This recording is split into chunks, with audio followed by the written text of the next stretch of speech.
evening and welcome. Tonight, protesters all over the country continue to demand for the scrapping of the Special Anti-Robbery Squad, SARS, in spite of the disbandment of the unit by the Inspector General of Police. President Muhammadu Buhari says scrapping of SARS is just the first step in his administration's extensive police reforms, vows that men of the disbanded unit found culpable in heinous crimes will be made to pay. President Muhammadu Buhari also orders investigations into the circumstances surrounding the killing of a young man in Oyo State during the recent protests. And at least 9 persons are killed from a tank explosion in Erioke along the Ilesha-Akure Expressway. Plus, business, sports, and later from our studios in London. On business news tonight, Revenue Mobilization Allocation and Fiscal Commission recovers over 474 million naira in the Federation account as unremitted excise duty from Guinness Nigeria PLC. And on sports news tonight, Nigeria's Super Eagles eager to continue recent dominance over Tunisia as both sides face off in a friendly tomorrow at Jack's Arena in Austria.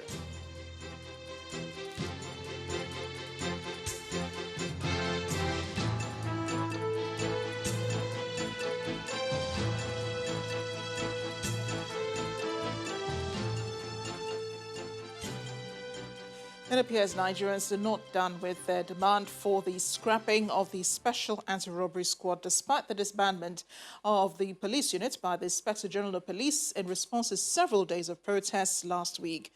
The protesters in Lagos early this morning blocked the Lekki toll gate end of the Lekki-Ekpe Expressway, forcing commuters and motorists on their way to work to a standstill. Same call was made in Jos and the FCT.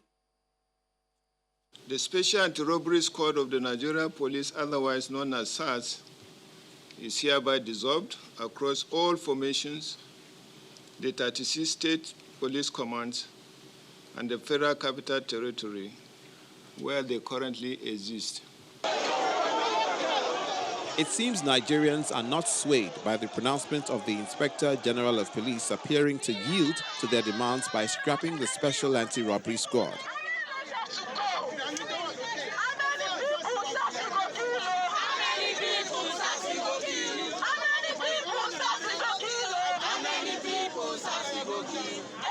That's because a day after that pronouncement, they're back on major streets across the country, continuing days of protests. According to them, the IGP's previous promises to reining the SARS operatives have had no effect. In Lagos, the nation's commercial capital, protesters blocked the Lekki tollgate end of the Lekki-Ekpe Expressway, forcing commuters and motorists on their way to work to a standstill. We're not asking for audio disbandment. They've done it before. We're asking them that the president does it by himself on national TV. The presidential order brought SARS to war.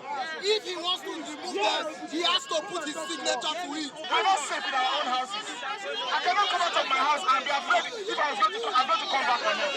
The other SARS have been disbanded. As I'm talking to you right now, they are disarming them in police command headquarters. And they have been sent to different other formations. As I'm talking to you, they are collecting the arms and weapons that SARS are using.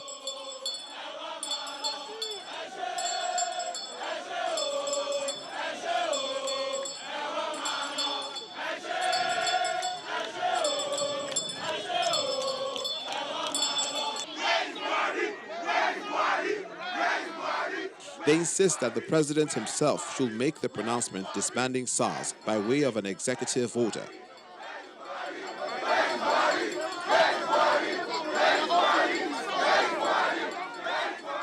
I think we want to just let our voice. There are a couple of things. We're not just asking for ending SARS.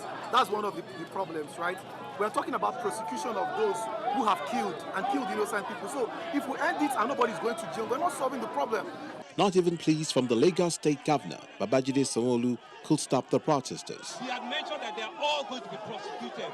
He had said that all of them will be prosecuted and brought to justice. Okay, we will. Thank you very, very much. Thank you.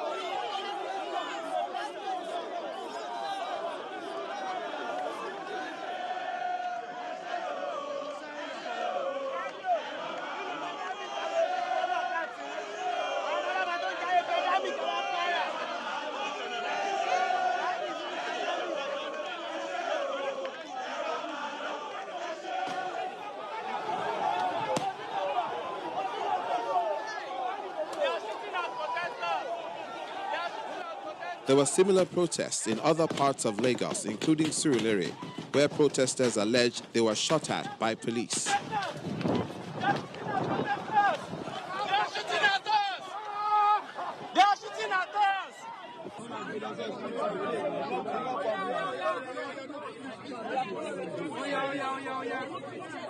I've been shot at Surulere area, in front of that OPR office. They shot my leg, so I'm heading to Randu now. Protests were also held at Maryland,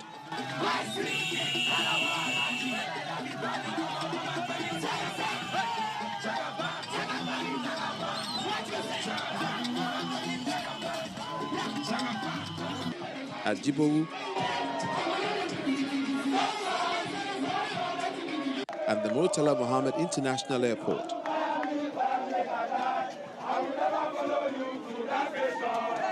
And in the South-South region, the protesters were also visible in Calabar, the Cross River State capital, Benin City in Edo State,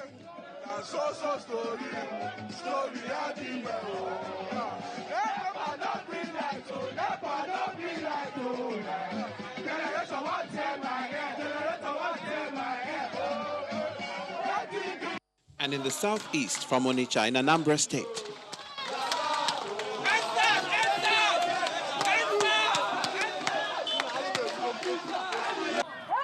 Youths in Jos, the Plateau State capital, also hit the streets, displaying placards with different inscriptions as they seek the release of all arrested protesters, as well as demanding justice for all deceased victims of police brutality and appropriate compensation for their families.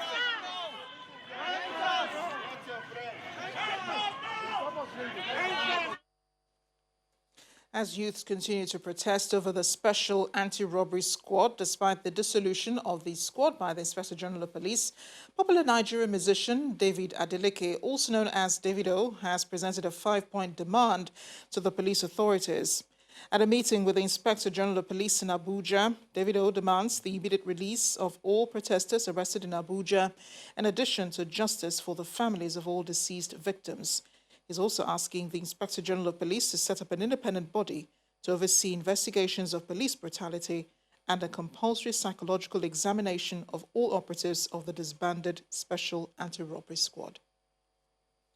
It's the dawn of a new day as youth take to the streets of Abuja to demand the reformation of the Nigeria Police Force.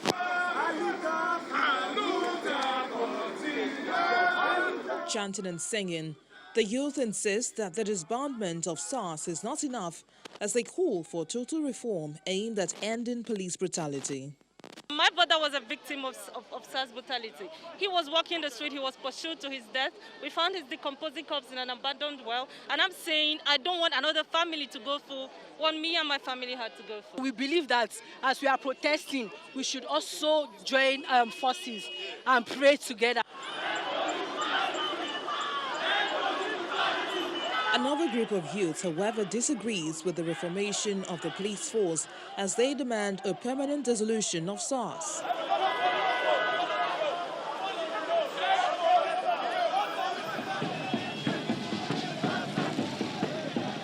For the youths of Sokoto and Zamfara states, the disbandment of SARS portends danger for the nation's security. Our reason is, unless Zamfara is secured, of banditry and bandits activity, any idea that will lead to taking any formation of the security, including SARS in Zamfara State, I think it will undermine the effort of the government and the even security agencies in restoring a relative peace in Zamfara State. Amidst the divided opinions on the dissolution of SARS, popular musician Davido presents a 5-point demand to the Inspector General of Police in Abuja. Immediate release of all arrested protesters. Number 2, I think this is the most important point. Justice for all deceased victims of police brutality and appropriate compensations for their families. The Inspector General of Police restates that SARS is no more and a new intelligence-based outfit is in the pipeline to check the activities of armed robbers and other hardened criminals. Dissolving SARS, you must have another structure that will perform that function. And that structure, we've already come up with that structure. but it is not going to be as the disbanded SARS. Although the Special Anti-Robbery Squad has been disbanded, the ghost of the squad appears to still be haunting many Nigerian youth as they continue their protests against the activities of the squad. The president says he's heard the voices of Nigerians demanding reforms in the police and has promised to ensure total reform of the force. President Muhammadu Buhari gave this assurance while delivering his speech at the launch of the Presidential Youth Empowerment Scheme at State House, Abuja. He explained that the scrapping of SARS is only the first step in the series of measures to reposition the police. This opportunity to say a word on the recent genuine concerns and agitations by Nigerians about the excessive use of force and, in some cases, extrajudicial killings and wrongful conduct by men of the Nigerian police force. The disbanding of SARS is only the first step in our commitment to extensive police reform in order to ensure that the primary duty of the police and other law enforcement agencies remains the protection of lives and livelihoods of our people. We will also ensure that all those responsible for misconduct or wrongful acts are brought to justice. We also deeply regret the loss of life of the young man in Oyo State during the recent demonstrations. I have directed that the circumstances of his death should be thoroughly investigated. Meanwhile, it is important to recognize that the vast majority of men and women of the police force are hardworking and diligent in performing their duties. The few bad eggs should not be allowed to tarnish the image and reputation of the force. And the Vice President, Yemi Osinbajo, has also been speaking on the sustained protests around the country in spite of the disbandment of SARS. The Vice President told reporters in Abuja that the current administration is committed to fully reforming the police to meet the aspirations of citizens. Everyone is committed to seeing a police force and also law enforcement that will meet the expectations of the Nigerian people. The purpose of law enforcement, the purpose of policing is for the safety of lives and livelihoods of Nigerians. So we're all committed to that, and I think that everyone is committed to it. I don't think that it is the exclusive preserve of any one person or group. We're all very committed to it. The President has also spoken just a few minutes ago about the prosecution of all of those who have committed wrongful acts in any way, law enforcement agents who have committed wrongful acts. I think all these commitments have been made, but we must also understand that it's a process. It's not an event. Reform is a process. We must all commit to it. Everyone must be interested and must stay focused on those issues. I think the clear message is that there is a government commitment to ensuring that the process of reform is done, that anyone who has been, those who have committed wrongful acts are duly investigated and prosecuted, and that whatever replaces SARS is something that is acceptable, first of all, in its compliance with all of the tenets of the rule of law and human rights. These are all issues that I think we're all very, very deeply concerned about.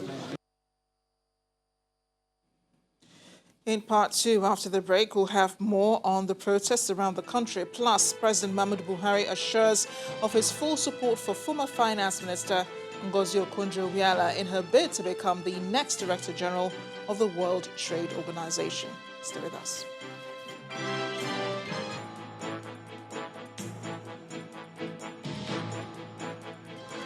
Welcome back. If it has joined us, you're watching the news at 10 live on Channels Television Lagos. A reminder of our top stories. Protesters all over the country continue to demand for the scrapping of the Special Anti-Robbery Squad in spite of the disbandment of the unit by the Inspector General of Police. President Muhammadu Buhari says scrapping of SARS is just the first step in his administration's extensive police reforms, vows that men of the disbanded units found culpable in heinous crimes will be made to pay. President Muhammadu Buhari also orders investigations into the circumstances surrounding the killing of a young man in Oyo State during the recent protests. And at least 9 persons are killed from a tanker explosion in Erioke along the Ilesha-Akure Expressway. Plus business, sports, and later from our studios in London. The Lagos State Governor, Babajide Sanwo-Olu, is appealing to protesters, calling for the end of special anti-robbery squad to take a break from the protests tomorrow and go about their normal activities. The governor made the appeal through his verified Twitter handle, saying tempers are at the highest on all sides at this time. And while all hands are on deck to prevent escalation, the safety of Lagos residents is paramount. The governor says he's not speaking as a governor, but as a father, a brother, and a son. Meanwhile, Governor Babajide Sanwo-Olu will tomorrow meet with the president over what he describes as the rising violent nature of anti-SARS protests in Lagos. The governor, who addressed some of the protesting youths in Lekki axis of Lagos earlier today, said he identified with the anti-SARS campaigners, but implored on them not to employ wrong methods to drive home their message. Still with the anti-SARS protests across the states, another appeal has also been made by Governor of Oyo State, Seyi Makinde, asking police not to shoot at the protesters. According to the governor, peaceful protests are legitimate ways for citizens to make their grievances known to the government, and it is totally unacceptable for anyone to be hurt during such protests. He made this comment during a broadcast to citizens of the state. Peaceful protests are a legitimate way for citizens to make their grievances known to the government. And it is totally unacceptable for anyone to be hurt during such protests. Last night, I held an emergency meeting with the heads of the main security agencies in Oyo State. I have again restated my position on the ongoing protest to them. And we have agreed that the police should take a backseat as other security agencies take the front line in securing the lives of protesters at this time. Therefore, we have deployed members of Operation Burst to the hotspots, especially Ogbomoso, to ensure that as people protest, they will not be harassed or brutalized. I want to reassure the good people of Oyo State that I'm doing everything within my power to ensure that no further lives are lost. Meanwhile, former Vice President Atiku Abubakar is also calling for the reformation of the Nigerian police, saying men of the force are no longer living by their training. It described as unfortunate a situation which he says men of the police, rather than protect citizens, have turned their guns against unarmed citizens. He was speaking in Minna, the Niger state capital, after a private meeting with former military president Ibrahim Babangida. Mr. Atiku's call for reformation of the Nigerian police comes a day after the Inspector General of Police, Muhammad Adamu, disbanded the Special Anti-Robbery Squad, SARS, following ongoing protests against alleged police brutality. He had issued a statement supporting the reform of the police and, of course, also, the disbanding of SARS. He was trained by the police. And I know the kind of work they are doing now is not the type of work that they are trained to do, actually. You cannot face unarmed civilians in a democracy with guns. Do you ever see it being done anywhere in any part of the world? Only in this country. So it's totally unacceptable. Let's get some insight now into the anti-SARS protest from the convener of the protest, Mr. Segun Awosonya, also known as Segalink. He joins us now via Skype. Mr. Awosonya, thank you for joining us on the News at 10. Thank you very much for having me on your program. The protests have, become more national. They've taken on, a more national approach. You have them going all over the country in several states in the country. Was this what you envisioned when you decided to start the protests? Yes, all these things have been seen from the beginning. We started with advocacy, which we ran for over 4 years, for 3+ years now. And with the advocacy, we're able to chart the trajectory of the impunity of police, and especially the the tactical squads generally. And from what we've seen, we expected that by now we would have been able to map, this behavior and then be able to engage enough to make a believer of the people. But of course, over time, mistakes and gaps kept on getting wider. And with that, there was the need for the people to show their support for the advocacy by creating an organic protest. And this organic protest is not led by anyone. It's just the citizenry showing or exercising their right to express their discontent towards government. And that has taken a toll, on the normal activities in our society. So this was seen from the beginning, and we tried as much as possible to avoid this.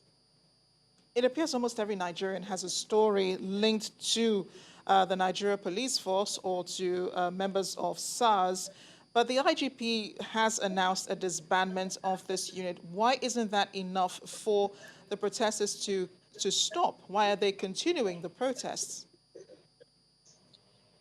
Yeah, we are all humans, and once we feel that the things that we believe in, that we have once believed, is no longer, believable. For example, if we have been told once that SARS had been ended or SARS had been reformed or so, and we have that in 2015, 2016, up to 2020, the people have the right to begin to doubt or to seek other alternative means to get validation or assurances that this time around they are going to be they are going to have something different.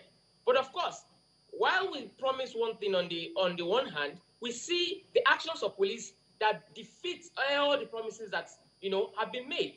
The IG indeed, ideally and candidly said he has agreed to disband or to dissolve the SARS, the Special Anti-Robbery Squad, and other formation.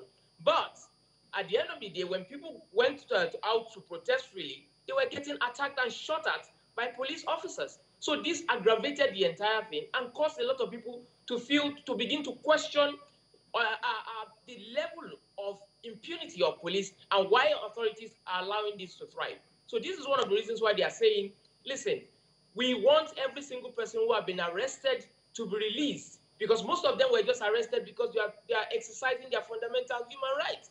And secondly, they are also demanding that every single person who have lost a loved one or a son or a child to police brutality must be compensated. Then they are also concerned about the fact that after the disbandment or the dissolution of SARS, there is a provision there that says that they will be reabsorbed into the system. Without, they left a lot of gap in there without explaining why people who have seen to be cancerous nodes will be, reintegrated into the system. So they did not mention whether there's going to be psychological evaluation. They did not mention whether the various things that they're going to put in place to ensure that people are safe out there. We want police officers we can be proud of. We want people out there that we can call our protectors, not people we fear. Mr. Wasaya, you can see that all parties are trying to resolve, this issue with the Nigeria Police. The IGP himself offering the disbandment, the state governor offering to go to Abuja to speak with the president on this issue. But more importantly, the violence has still being perpetrated against the protesters. What's the way forward now when you see that all of these parties are calling for an end to the protests? What do you intend to do? Well, the way it is now, we're talking to all the parties, including those who are out there, who are ordinary citizens, who are exercising their freedom of expression, freedom of assembly, as empowered by the Constitution. We're also talking to, we are having a lot of conversation now with the authorities. And I remember this morning as he spoke with the task force head, as he spoke with the commissioner in Lagos State, and I also had a meeting together with other stakeholders, with the National Human Rights Commission, with the IGP, where we actually opened up on a lot of things. and also requested expressly that he orders the police out there to stop shooting at innocent citizens, to stop shooting at protesters. And he agreed. Every single term that the general public have pushed to him, he has already agreed. And the government have said every single thing that was demanded, they are going to make happen.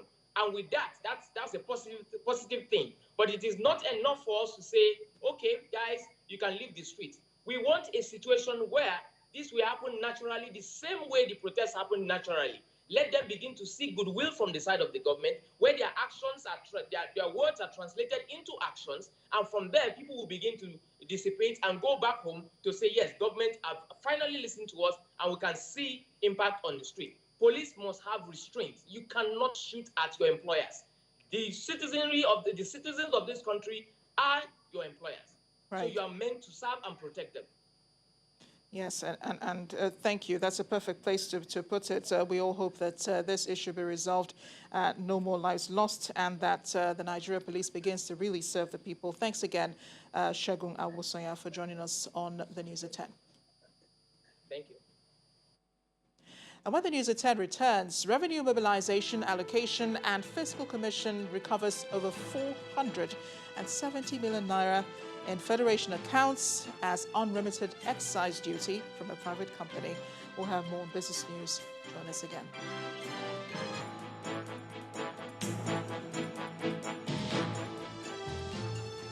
Welcome back to other news now. President Muhammadu Buhari has assured Nigeria's former finance and economy minister, Dr. Ngozi Okonjo-Iweala, that the country will explore every opportunity and deploy its entire energy to ensure that she becomes the Director General of the World Trade Organization. Dr. Okonjo-Iweala is one of two candidates contesting the top position for the multilateral institution. President Buhari, who received the former managing director of the World Bank at the presidential villa, said she deserved more support to get the top job because of her profile and diligence in serving the country and the world. He said in a statement released by one of his spokespersons, "I assure you that we will do all that we can to ensure that you emerge as Director General of the WTO, not only because you are a Nigerian, but because you are a hardworking Nigerian. You deserve this." In her remarks, Dr. Okonjo-Iweala, a renowned development economist, thanked the president and his ministers, particularly the ministers of Foreign Affairs and Minister of Industry, Trade and Investment, for supporting her staunchly. Fresh crisis appears to be brewing in the ruling All Progressives Congress as some concerned members of the party have issued a 14-day ultimatum to the Caretaker Committee to come up with a timetable for the National Convention slated for December as directed by NEC of the party. Addressing a news conference in Abuja, the spokesperson for the group, Mr. Abdullahi Dauda, said the inability of the APC Caretaker Committee to provide direction for the party and set up timetable for the December elective convention is becoming worrisome. The group claims it is not out to discredit the consensus efforts of President Buhari and his team, but to bring to notice the certain areas that the governor, Mai Mala Buni-led Caretaker Committee, has outrightly failed, especially as it concerns the non-compliance to scheduled December National Convention.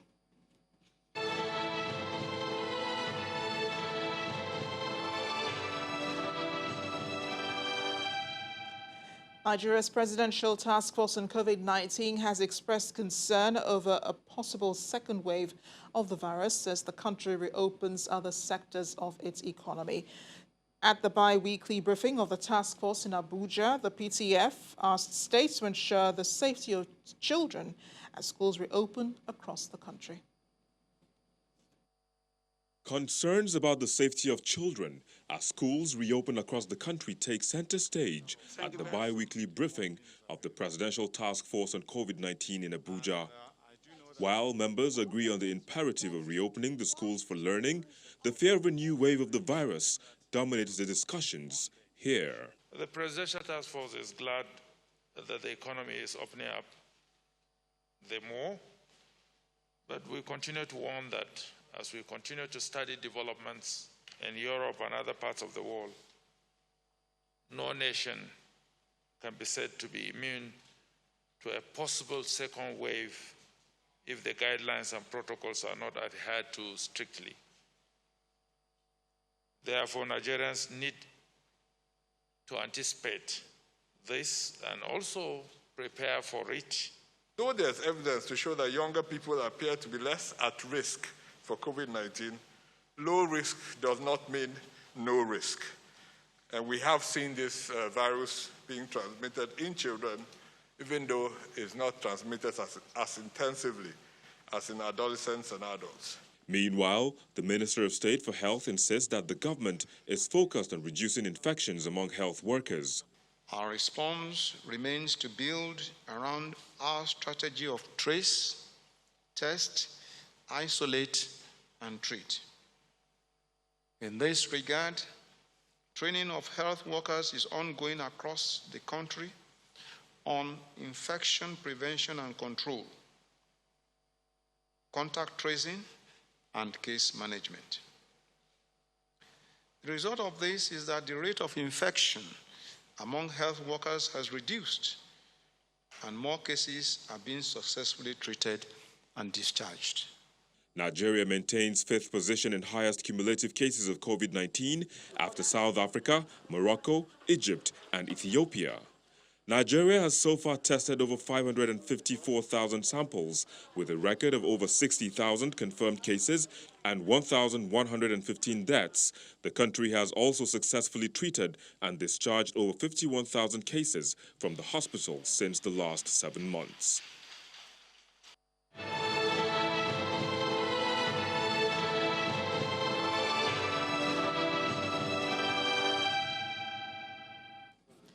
No fewer than 9 persons have lost their lives in an accident that occurred at Erioke along Ilesha-Akure Expressway. The accident occurred in the early hours of today as a result of a diesel-laden tanker that suffered a brake failure, causing an explosion that affected many vehicles. Eyewitnesses say the tanker fell while on the move and immediately caught fire. It took the intervention of the officials of the Federal Road Safety Corps and the Federal Fire Service to ensure movement of vehicles after the incident had caused a gridlock. Several vehicles were also trapped as the fire raged.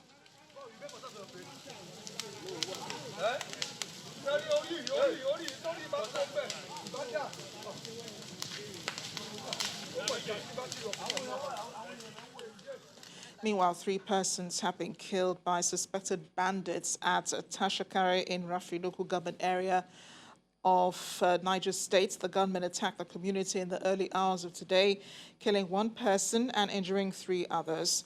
Among those killed, the son and younger brother of the village head of Tashankare and a local vigilante member who works in the community. According to eyewitnesses, the attacker had attacked Tashankare on Saturday, where they rustled some herds of cattle but were chased by members of the community who rescued the cattle.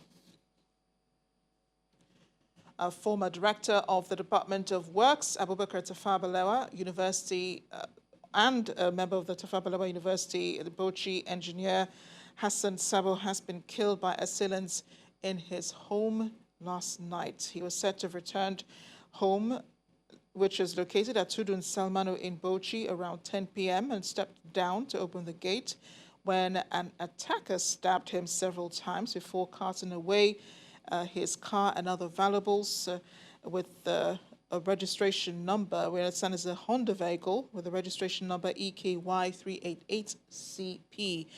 The police public relations officer for the Bauchi State Command, Ahmed Wakili, who confirmed the incident to Channel Television, said police arrived at the scene immediately after receiving the distress call and took the victim to the Abubakar Tafabalewa University Teaching Hospital, where he was confirmed dead. Similarly, police also confirmed the murder of 2 other persons at Gudum Siyawa community, a suburb of Bauchi. They were attacked and stabbed in 2 separate incidents while returning from the farm. Data Science Nigeria and Malaysia have joined hands with the MasterCard Foundation to provide opportunities for continued learning while schools are closed and build long-term resilience for potential future disruptions to the school calendar. While some students took advantage of remote learning to continue their education during the lockdown, many others faced significant barriers which affected their learning and education.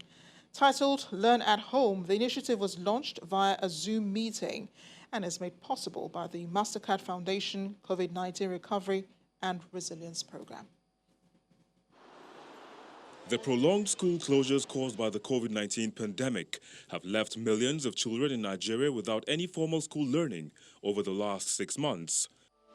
To avert a future occurrence, the Mastercard Foundation, in partnership with Data Science of Nigeria and Malaysia, have launched the Learn at Home project, which will provide learning access to 1 million children across Nigeria for the next 12 months via radio, TV, SMS, and web. We have proposed 3 ways of delivering learning at this strategic time by Data Science Nigeria, Malaysia, proudly partnering and supported by Mastercard Foundation. Number 1 is the possibility of homeschooling. Second is about learning support and adjustment. And the last thing is the catch-up remedial classes. Is to ensure that there is continuous learning, to provide an opportunity for young learners to keep learning at home through high-quality content, delivered through different platforms. So no matter the class, the level they are in, whether they have access to smartphones or feature phones, or they can listen to radio programs organized by the GSN Malaysia collaboration.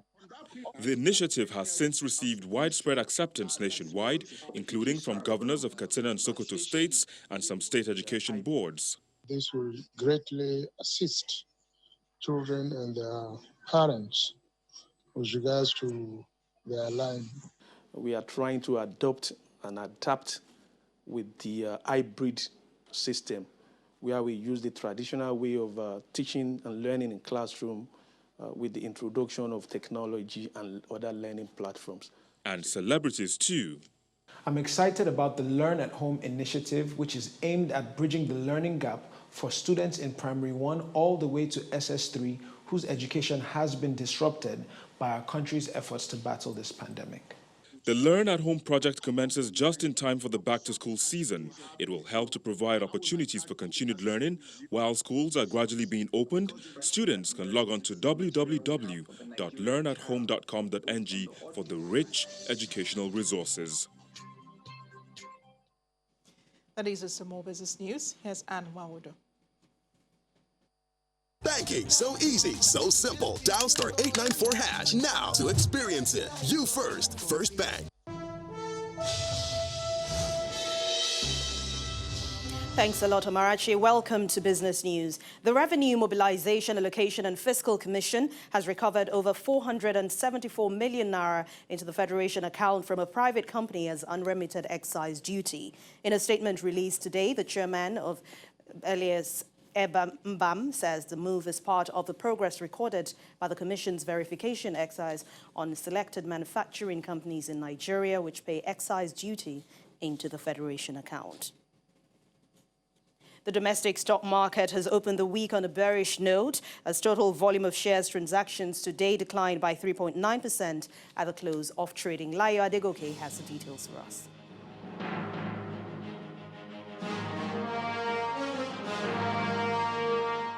Thank you for joining us for the Stock Market Report.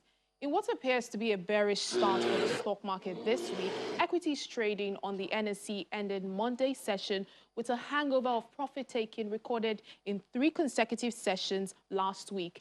Traders had expected moderate rebound from the previous bouts of sell pressure, but contrary to their expectations, investors intensified their sell pressure on 16 equities, in particular, heavyweights such as MTN Nigeria and Boa Cement. Now, the result is a moderate 0.27% drop on the all-share index, which also translates to about 41 billion naira loss in total value of listed equities. Now, let's take a look at the activity chart. Volume of shares traded for the start of the week was moderate 369.17 million units, all carried out in 4,750 transactions, while shares of UBA, GT Bank and Zenith were the major contributors to the overall turnover. In the meantime, traders say although they expect the profit-taking to continue in the course of the week, they are still hopeful for a rebound with the expected incoming of some new investors into the market. And that's the Stock Market Report. I'm Layo Adegoke. That's Business News tonight. Back to you, Amarachi. Welcome back. UK Prime Minister Boris Johnson, while not agreeing to a national lockdown for the UK, has imposed a tiered system of further restrictions on parts of England. Simon Pusey has more international news in Around the World in 5. Good evening and welcome to the Channel Studios here in London with your international news around the world in 5.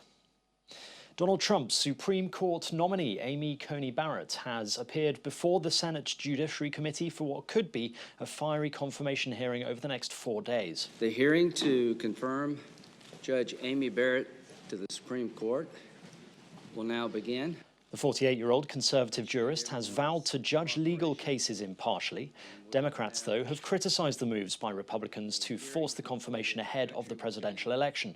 Judge Barrett's approval would cement a conservative majority on the top court. President Trump picked Judge Barrett to replace Liberal Justice Ruth Bader Ginsburg, who died last month aged 87. Meanwhile, the top US government scientist Anthony Fauci has said a clip of him used in a Trump campaign advert is misleading. I can't imagine that under any circumstances that anybody could be doing more. Dr. Fauci says those words were actually referring to himself and other staff, not the president. In response, the infectious disease expert said, "In nearly my 5 decades of public service, I have never publicly endorsed any political candidate. The comments attributed to me without my permission in the GOP campaign ad were taken out of context from a broad statement I made many months ago about the efforts of federal public health officials."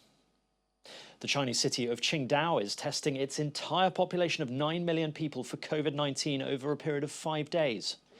It comes after a dozen cases were confirmed linked to a local hospital which treats imported patients. China had in May tested the entire city of Wuhan, a population of 11 million and the epicenter of the global outbreak. The country has largely brought the virus under control. Meanwhile, UK Prime Minister has announced new restrictions as the number of cases rise across the UK. I call the Prime Minister to make a statement. Prime Minister Johnson. Mr. Speaker. Boris Johnson has announced a new 3-tier COVID system for England. He addressed Parliament and set out different rules for regions classified as being on medium, high or very high alert. Bangladesh is to introduce the death penalty for rape cases following days of protests about the country's high level of sexual violence against women. Law Minister Anisul Haq said the president would issue an ordinance on Tuesday making it law. There was widespread outrage in Bangladesh last week after footage of a brutal gang assault on a woman went viral on social media. An activist group says it recorded about 5,400 rape cases last year alone. North Korea has held a rare nighttime military parade attended by leader Kim Jong-un. The parade marked the 75th anniversary of the Workers' Party. Previously unseen massive long-range ballistic missiles were displayed, as well as a range of other weaponry. It is the country's first parade in 2 years and comes just weeks ahead of the US presidential election. Efforts are continuing in Tanzania to extinguish a fire that has broken out on the slopes of Africa's highest peak, Mount Kilimanjaro. This mobile phone footage shows the fire further up the mountain last night. Members of the Tanzania National Parks Authority and local people have been struggling to put out the blaze, which began on Sunday. Their efforts have been hampered by the altitude as well as strong winds. It is not clear how it started. One of the first cargo ships to arrive from the UAE to Israel has docked in Haifa's port with 8 containers unloading off the MSC Paris. Just a few months ago, such a journey from Dubai to the northern Israeli port of Haifa would have been unthinkable. The countries announced a normalization deal in August. The breakthrough stemmed from a strategic realignment of Middle East nations, in particular Israel and Gulf Arab nations led by Sunni rulers. After decades locked away in a Rome basement, some of the finest sculptures from antiquity have been pulled from the gloom and returned to public view. Busts of Roman emperors are just some of the 92 pieces put on display in Villa Caffarelli. They belonged to the Torlonia family and represent a fraction of the 620 sculptures in their possession, believed to be the largest such private collection in the world. Among the pieces on view is a fountain basin carved in ancient Greece that was believed to have stood in the garden of Julius Caesar. And finally, a father has cycled 4,000 miles across China while pulling his 4-year-old daughter in a buggy behind him. Do Haobei took his daughter Dodo to Tibet in a journey that he had long dreamed of for educational reasons. Every evening during the 72-day trip, Do would select, edit and share images on TikTok, which has drawn nearly 2 million followers. Do says he hopes the 2.5-month trip will form a strong bond between him and his daughter. And that's your international news around the world in 5. And now back to the Channel studios in Lagos.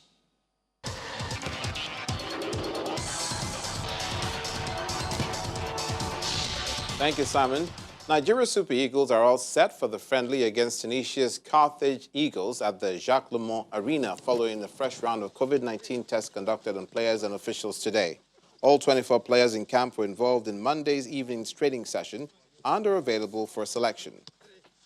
And world number 2 in tennis, Rafael Nadal, returned a familiar position as he posed with the French Open trophy for the 13th time.